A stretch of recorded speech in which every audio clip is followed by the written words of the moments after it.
Since math is a language, I wanted to make sure I started off by talking about some words that you're going to hear me use kind of interchangeably because they are related to each other. And then I'm going to go ahead and talk about some examples using those words. So the first thing I wanted to make sure I mentioned is two synonyms. We're talking about continuous, which is an adjective. And the other word that's related to it has the same root, continuity, which is a noun. Okay? So, those words get used interchangeably. Again, continuous and continuity, adjective and noun. There are opposites of them. So, the question is, what do we call something that's not continuous? Well, the answer is kind of simple. It's discontinuous. Okay, again, that's an adjective. So, there's got to be a noun form. Well, we call that discontinuity. Okay, again, noun form. All right, now that I've made sure we know the words we're using, continuous and continuity, opposite of discontinuous and discontinuity, we can actually start using those to try to do some examples. So let me go ahead and look at these examples that are behind me. So first off, I've got example number one, which is this lovely little graph right here, which says what x values are discontinuous. Well, let me repeat again. When we were talking about continuous, we were talking about things that were the same function value as the limit. So we needed to look for things that the limit existed. We also needed to look for things that the function was defined for that value. And we also need to make sure that the limit and the function's value were the same. So let's just look at this graph and talk about it. First and foremost, I noticed that right here, this chunk, this piece right here, is actually going to be continuous. All of the limits and values here are the same. However, when I get to this x value right here at 2, I notice that I'm not going to have a defined limit.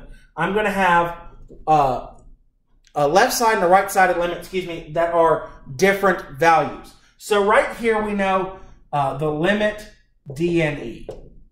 At that moment, I know that this is not continuous there. So x equals -2 is one place of discontinuity. It's a place where it's discontinuous. All right, so let me keep looking. So we said -2 didn't work. Let's check here, this piece. If I look throughout this entire piece, it's all one straight line, so it's going to be continuous. It's the limit's going to exist, and the function's value are all going to be the same. So let me keep looking at this next part. Now I've got 0.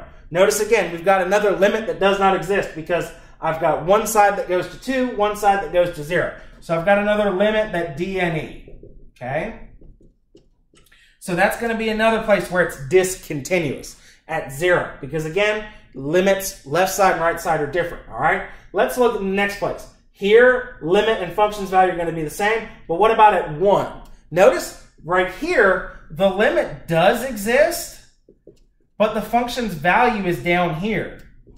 So in this case, my limit and my function's value are two different things. So in this case, we're going to have an example, again, of another type of discontinuity. Another example of where the function is discontinuous. So there's one. All right. Now, if I keep going, it's going to be the same. It's going to be the same. All right here, it's going to be the same. So that means this chunk is going to be continuous because the limit's all the same and the function's value is the same. So now you're going to look at 2 and say, hey, that's really high up there. That's kind of pointy. I wonder if that's continuous. Well, it is, because notice, if I look at it from both sides, the limit exists and it's the function's value at the same place. They're both there together. So that means in this case, that is continuous. So I'm not going to use that as an answer. And again, all along this line, they're all going to have the same limit and the value of the function is going to be the same. So there's three places, where the function is discontinuous. At -2, at 0, and at 1.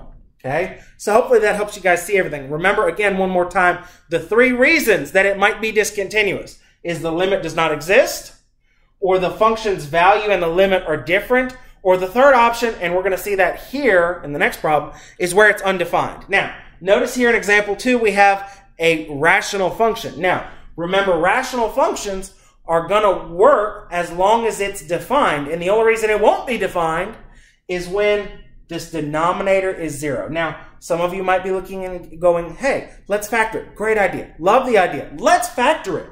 So if I factor x squared minus 1, I'm going to get x minus 1, and I'm going to get x plus 1. On the bottom, I'm going to get x minus 2, and I'm going to get x minus 1. Now, you're going to think to yourself, hey, Mr. Harold, can I eliminate those x minus 1s? You know, that's a fantabulous idea, and I really do like it if we were finding the limit. But we're not.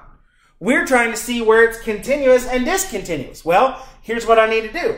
I need to say when this denominator is 0. That happens 2 places. When x minus 2 is 0 or when x minus 1 is 0. That means x can't be 2 and x can't be 1. So there are 2 places where this is discontinuous. X equals 1 and x equals 2. It is discontinuous at those 2 places. So let me repeat one more time. 3 reasons it might be discontinuous. Limit does not exist. Function's value and the limit are not the same. And third, the function is undefined for those x values. So those are really important things to keep in mind. Again, great examples. Now, I'm going to come back and talk about some more vocabulary words in just a minute and do a couple more examples. If you got any questions, make sure you ask me.